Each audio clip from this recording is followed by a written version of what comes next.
Notre monde est surprenant. L'invisibilité est omniprésente.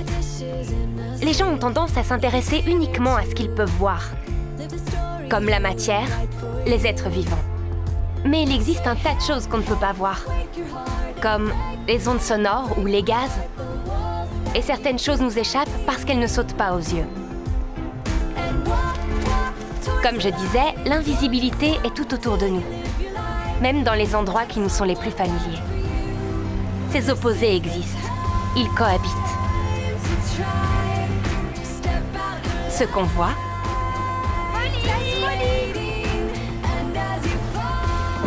et ce qui passe inaperçu.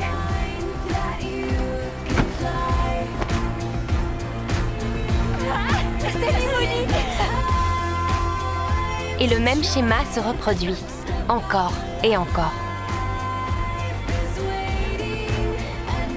Les belles choses qui brillent attirent toute l'attention. Alors qu'on ne remarque pas les choses invisibles qui sont sous notre nez. C'est comme ça.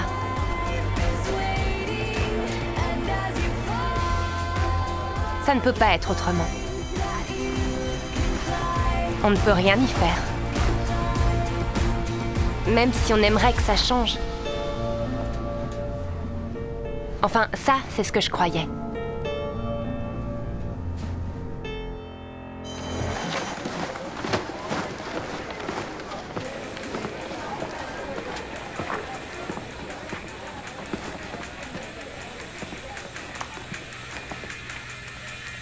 Monsieur Perkins, ça me fait plaisir de vous voir ici. J'espère que tu es en train de méditer sur les merveilles de la science et pas de faire la sieste au rythme de Fitz and the Tantrums. Oh non, rassurez-vous, j'ai décidé d'écouter The Hives aujourd'hui en l'honneur du jean un peu trop moulant que vous ne devriez pas avoir le droit de porter à votre âge. Oh, quelle surprise. Pas si vite. J'ai reçu ton sujet pour le projet du semestre. Sérieusement, transformer une papaye en batterie? Il y a déjà 7 élèves qui transforment des légumes en batterie. Si je puis me permettre, la papaye est un fruit. Bien, ta proposition est officiellement refusée. Ah, Georges n'a que des A et vous le laissez étudier comment un cochon d'Inde réagit à un régime à base de crème glacée. Ça lui donne d'horribles gaz. Oui, merci Georges. N'oublie pas de l'indiquer dans ton rapport. Ça suffit, monsieur Moustache. Plus d'éclats de noisettes pour toi. J'ai envie de te voir te dépasser. Choisis un sujet pertinent. Pourquoi pas la transformation?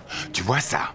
C'est exactement la même matière, mais sous différentes formes. L'une est dense, lourde. Un peu comme cette conversation. L'autre est transparente, brillante. Je te confie une nouvelle expérience. Trouve de quelle substance il s'agit et débrouille-toi pour la transformer en cristal. Et comment je suis censée faire ça? Fabrique-toi un spectromètre. Oui, tu vas devoir faire cette chose qu'entre scientifiques on connaît sous le nom de science. Tu crois que les membres de The Hives auraient réussi s'ils avaient gardé leur casque sur les oreilles toute la journée? Non, ils ont pris des risques. Ce que je veux dire, c'est que tu ne sais pas ce que tu peux accomplir tant que tu n'as pas osé affronter le monde. Et pour te motiver, j'ai décidé que la note que tu obtiendras représentera 50% de ta moyenne. Quoi? Prends tout ce dont tu as besoin, tu as jusqu'à lundi. Il me demande de transformer un mystérieux liquide visqueux en cristal. Et c'est impossible, non? Techniquement, ce n'est pas impossible. C'est pas impossible comme voyager dans le temps ou à la vitesse de la lumière. Disons que c'est difficile. Georges, pourquoi tu portes un pantalon de clown? C'est un pantalon décontracté vintage. Ça fait fureur à Budapest et c'est la nouvelle capitale de la mode. Les filles adorent ce pantalon. Au moins 6 filles l'ont remarqué. D'accord, une fille l'a remarqué. Cette fille, c'était toi, à l'instant.